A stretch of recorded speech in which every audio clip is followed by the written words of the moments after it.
أعوذ بالله من الشيطان الرجيم. بسم الله الرحمن الرحيم. ثم بدا لهم من بعد ما رأوا الآيات ليسجننه حتى حين ودخل معه السجن فتيان قال أحدهما إني أراني أعصر خمرا وقال الآخر إني أراني أحمل فوق رأسي خبزا تأكل الطير منه نبئنا بتأويله إنا نراك من المحسنين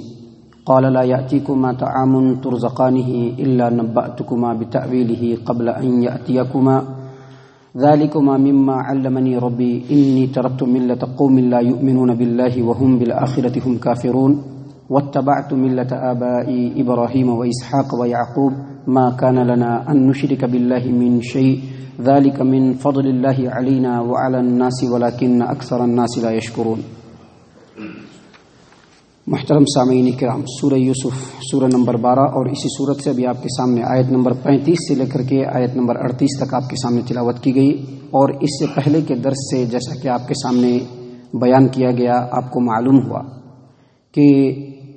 یوسف علیہ السلام کے اوپر عزیز مصر کی بیوی زلیخا جب فریفتہ ہو گئی اور اس کا چرچا جب شہر میں چلا تو خاص طور سے عورتوں کے درمیان اس کا چرچا چلا، تو عورتوں نے عزیز مصر کی بیوی کو بہت لعن طعن کیا اور کہا کہ دیکھیے ایسی عورت ہے جو اتنے بڑے امیر کی بیوی ہے اور غلام کے اوپر لٹو ہوئی اور غلام بھی اس کے ہتھے نہ چڑھ سکا. تو عزیز مصر کی بیوی نے یہ تمام مکرانہ باتوں کو سن کر کے تمام عورتوں کو مدعو کیا، اور جب مدعو کیا ان کے ہاتھ میں چھری دی، اور یوسف علیہ السلام کو ٹھیک اسی سمے چھری اس لیے دیا تاکہ وہ پھل کاٹ کر کے کھائیں، اور اسی وقت یوسف علیہ السلام کو ان کے سامنے آنے کے لیے کہا. تو یوسف علیہ السلام کی خوبصورتی، آپ علیہ السلام کا حسن اور بزرگی کو دیکھ کر یہ تمام کی تمام عورتیں مدہوش ہو گئیں اور سبوں نے اپنے ہاتھوں کو کاٹ لیا. محترم سامعین کرام، اس کے بعد نہ صرف یہ کہ زلیخا بلکہ تمام جو رؤوسا اس وقت حکمرانی کے تھے، حکمران کے جو رؤوسا تھے، ان کی بیویاں، ان کی بیگمات، تمام کے تمام نے اپنے دل کے اندر یہ تہیہ کر لیا کہ موقع ملے گا تو یوسف کو اپنے دام فریب میں ضرور پھنسا کر کے چھوڑیں گے. ان تمام حالات کو دیکھ کر کے یوسف علیہ السلام جو ایسے آزمائش میں گھرے ہوئے تھے، اللہ تبارک و تعالیٰ سے دعا کی کہ اللہ تبارک و تعالیٰ یہ جو آزمائش ہے اس کے بدلے میں قید خانے کو پسند کرتا ہوں، اے اللہ تو میری اس دعا کو سن لے. اللہ تبارک و تعالیٰ نے ان کی دعا کو سن لیا اور عورتوں کے مکر و فریب سے ان کو محفوظ کر دیا. آگے اللہ تبارک و تعالیٰ بیان کرتے ہیں کہ عزیز مصر کی بیوی کی جو حرکت تھی تمام عورتوں کے اوپر ہی نہیں بلکہ تمام جو اس وقت کے رؤوسا اور اعیان حکومت تھے ان تمام کے اوپر واضح ہو گئی کہ یوسف علیہ السلام بالکل پاک باز ہیں، پاک دامن ہیں. قصوروار جو ہے وہ عزیز مصر کی بیوی زلیخا ہے، لیکن ان تمام باتوں کے باوجود ان لوگوں نے بہتری، بھلائی اور مصلحت اسی میں سمجھی کہ یوسف علیہ السلام کو ہی قید خانے میں کچھ دنوں کے لیے ڈال دیا جائے. اللہ تبارک و تعالیٰ فرماتے ہیں ثم بدا لهم من بعد ما رأوا الآیات لیسجننہ حتی حین. ان تمام باتوں کو جان لینے کے بعد بھی، ان تمام نشانیوں کو دیکھ لینے کے بعد بھی ان لوگوں نے مصلحت اسی بات میں سمجھی کہ یوسف علیہ السلام کو کچھ دن کے لیے قید خانے کے اندر ڈال دیا جائے، کیونکہ اب اکیلے زلیخا جو ہے وہ قصوروار نہیں تھی بلکہ اس وقت کے جتنے بھی رؤوسا اور اعیان مملکت تھے ان تمام کی بیگمات اس جرم میں شریک ہو چکی تھی. اب کس کو جیل میں رکھا جائے تو بس یوسف علیہ السلام سامنے نظر آئے، یوسف علیہ السلام کو ہی ڈال دیا گیا. اس سے یہ پتہ چلتا ہے کہ اس زمانے کی جو مصر کی جو تہذیب تھی اس میں خاص طور سے یہ جو بڑے رؤوسا تھے ان کی بیگمات کے سامنے ان کی جو بے بسی تھی وہ بالکل واضح، اور ساتھ ہی ساتھ اس وقت کی جو حکومت تھی اس کی جو پالیسی تھی وہ بھی جس کی لاٹھی اسی کی بھینس. یعنی رؤوسا جو تھے ان کی بیگمات تھی، ان کے ساتھ کیسے سرزنش کی جائے، تو سامنے یوسف علیہ السلام نظر آئے، ان کو ہی قید خانے میں ڈال دیا. اور قید خانے میں ڈالنے کی وجہ یہ تھی کہ کچھ دنوں تک یوسف علیہ السلام انڈر گراؤنڈ رہیں گے تو یہ لوگ جو ہیں اور خاص طور سے زلیخا اور جو عورتیں ہیں وہ یوسف علیہ السلام کے اس واقعے کو مکمل طور پر بھول جائیں گے. محترم سامعین کرام، اس طرح سے یوسف علیہ السلام قید خانے کے اندر چلے گئے، اور اس کے بعد جو معاملہ ہوا اللہ تبارک و تعالیٰ آگے بیان فرما رہے ہیں. اللہ فرماتے ہیں کہ وَدَخَلَ مَعَهُ السِّجْنَ فَتَيَانِ. یوسف علیہ السلام جب قید خانے میں گئے تو ان کے ساتھ دو اور قیدی قید خانے کے اندر گیا، اور یہ دونوں، ایک جو ہے وہ شاہ مصر کا نانبائی تھا یعنی روٹی بنانے والا، اور دوسرا جو تھا وہ شاہ مصر کو شراب پلانے والا یعنی مشروبات جو ہوتے ہیں وہ پلانے والا. اور ان دونوں کا جرم بعض مفسرین نے یہ بتلایا ہے کہ اس نے جو ہے شاہ مصر کو زہر دے کر کے ان لوگوں نے مارنے کی کوشش کی، اور بعض مفسرین کے قول کے مطابق بعض دعوت کے موقع پر ان لوگوں نے صفائی کا خیال نہیں رکھا تو اس سے ناراض ہو کر کے بادشاہ نے ان دونوں کو قید خانے کے اندر ڈال دیا۔ تو بہرحال جو بھی معاملہ ہو، دونوں کو ایک جرم کے تحت قید خانے کے اندر ڈالا گیا، اور اسی وقت یوسف علیہ السلام بھی قید خانے میں داخل ہوئے۔ اور کچھ دنوں کے بعد ایک ہی رات میں ان دونوں نے خواب دیکھا، ایک ہی رات میں دونوں نے الگ الگ خواب دیکھا۔ ایک نے خواب کیا دیکھا؟ ایک نے خواب یہ دیکھا کہ میں اپنے آقا کو شراب پلا رہا ہوں، مشروب پلا رہا ہوں، اور دوسرے نے یہ دیکھا کہ میرے سر کے اوپر روٹی ہے اور اس روٹی کو پرندے نوچ نوچ کر کے کھا رہے ہیں۔ اور جب دونوں نے خواب کو دیکھا تو اس کی تعبیر کے لیے یوسف علیہ السلام کو ہی منتخب کیا۔ کیونکہ یوسف علیہ السلام جب سے قید خانے میں تھے اپنے بلند کردار،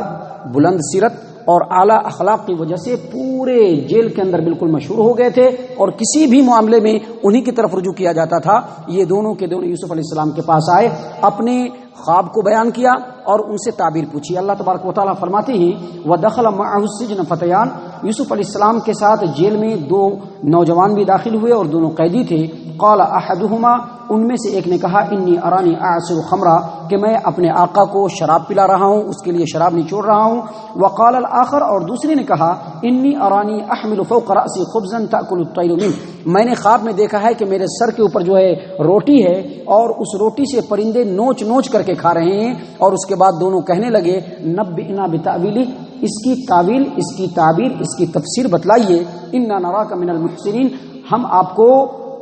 نیکوکار میں سے پا رہے ہیں۔ محترم سامعین کرام، جب ان دونوں نے یوسف علیہ السلام کے سامنے اپنے خواب کو رکھ دیا اور بتلا دیا کہ ہم نے یہ سب خواب دیکھا ہے، تو یوسف علیہ السلام نے خواب کی تعبیر بتانے سے پہلے ان کو چند باتیں بتلائی۔ اللہ تبارک و تعالیٰ فرماتے ہیں قال لا يأتيكما طعام ترزقانه إلا نبأتكما بتأويله قبل أن يأتيكما ذلكما مما علمني ربي إني تركت ملة قوم لا يؤمنون بالله وهم بالآخرة هم كافرون واتبعت ملة آبائي إبراهيم وإسحاق ويعقوب ما كان لنا أن نشرك بالله من شيء ذلك من فضل الله علينا وعلى الناس ولكن أكثر الناس لا يشكرون۔ یوسف علیہ السلام نے کہا کہ میں خواب کی تعبیر تو بتلاؤں گا، اور تمہارا جو کھانا ابھی رات کے لیے آئے گا اس کے آنے سے پہلے بتلاؤں گا،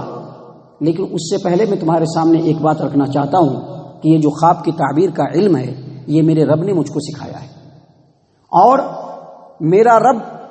جو مجھ کو سکھایا ہے یہ اللہ تبارک و تعالیٰ کا بڑا فضل و احسان ہے، اور اللہ تبارک و تعالیٰ کا فضل و احسان انہی لوگوں پر ہوتا ہے جو اللہ تبارک و تعالیٰ کے ہو کر کے ہو جاتے ہیں، اللہ تبارک و تعالیٰ کے ہی ہو جاتے ہیں، اللہ کے سامنے ہی جھکنے والے ہوتے ہیں، اللہ تبارک و تعالیٰ کی وحدانیت اور الوہیت میں کسی کو شریک ٹھہرانے والے نہیں ہوتے ہیں۔ اور یہ جو مصری لوگ ہیں یہ لوگ ایسے مذہب اور ایسے دھرم کو مانتے ہیں جس میں نہ تو اللہ تبارک و تعالیٰ پر ایمان وہ لوگ رکھتے ہیں اور نہ ہی آخرت پر ایمان رکھتے ہیں، آخرت کا انکار کرتے ہیں، جبکہ میں اپنے آبا و اجداد ابراہیم علیہ السلام، اسحاق علیہ السلام، یعقوب علیہ السلام، ان کے ملت کی پیروی کرنے والا ہوں جو اللہ تبارک و تعالیٰ کے ساتھ کسی کو شریک نہ ٹھہراتے تھے۔ اور تم کو میں بتلا دوں کہ یہ اللہ تبارک و تعالیٰ کا بہت بڑا احسان ہے کہ بندہ شرک نہ کرے، لیکن اکثر لوگ اللہ تبارک و تعالیٰ کے اس احسان کو نہیں جانتے اور اللہ تبارک و تعالیٰ کا شکریہ ادا نہیں کرتے۔ معزز سامعین کرام، آپ دیکھیے اللہ تبارک و تعالیٰ فرماتے ہیں کہ قال، یوسف علیہ السلام نے کہا لا یأتیکما طعام ترزقانہ الا نبأتکما بتأویلہ قبل ان یأتیکما، تمہارے پاس جو کھانا آئے گا اس کھانے کے آنے سے پہلے میں تم کو تعبیر بتلا دوں گا۔ ذالکما مما علمنی ربی، اور یہ جو خواب کی تعبیر ہے اس کو میرے رب نے مجھ کو سکھلایا ہے۔ انی ترکت ملت قوم لا یؤمنون باللہ وهم بالآخرۃ هم کافرون، بے شک میں نے اس قوم کی ملت کو چھوڑ دیا جو نہ تو اللہ پر ایمان رکھتے ہیں اور نہ ہی آخرت پر ایمان رکھتے ہیں۔ واتبعت ملت آبائی ابراہیم و اسحاق و یعقوب، البتہ میں اپنے آبا و اجداد ابراہیم، اسحاق، یعقوب علیہ الصلوۃ والسلام کی ملت کی پیروی کرتا ہوں۔ ما کان لنا ان نشرک باللہ من شیء، اور کسی بھی انسان کے لیے مناسب نہیں ہے، اس کے لیے جائز نہیں ہے، اس کو یہ حق نہیں ہے کہ وہ اللہ کے ساتھ کسی کو شریک ٹھہرائے۔ ذالک من فضل اللہ علینا، یہ اللہ تبارک و تعالیٰ کا ہمارے اوپر فضل ہے۔ وہ علی الناس، اور اللہ کے اوپر اور لوگوں پر بھی یہ اللہ کا فضل ہے، لیکن اکثر لوگ اللہ تبارک و تعالیٰ کا شکریہ ادا نہیں کرتے۔ یہاں پر دراصل قید خانے کے اندر ان قیدیوں نے یوسف علیہ السلام سے جب خواب کی تعبیر پوچھی تو خواب کی تعبیر بتلانے سے پہلے یوسف علیہ السلام نے دین کے اصول اور دین کی بنیاد جو ہے وہ بتلایا، اللہ کی عبادت کرنا، اللہ کے علاوہ کسی کو شریک نہ ٹھہرانا، اور جو سلف صالحین ہے ان کے فہم کی روشنی میں دین کو سمجھ کر کے اپنی زندگی میں اس کو شامل کرنا، یہ اصول دین ہے، یاد رکھیے گا، یہی اصول دین ہے۔ اپنی خواہش یا لوگوں کی دیکھا دیکھی دین کو نہیں سمجھنا چاہیے، بلکہ دین کو سمجھنے کے لیے سب سے پہلے توحید کو اپنے اندر شامل کرنی چاہیے، اور دوسرا جو سلف صالحین ہے ان کے فہم کی روشنی میں ہی دین کو سمجھنا چاہیے۔ یہاں پر جو اصول دین ایسے نازک موقع پر یوسف علیہ السلام نے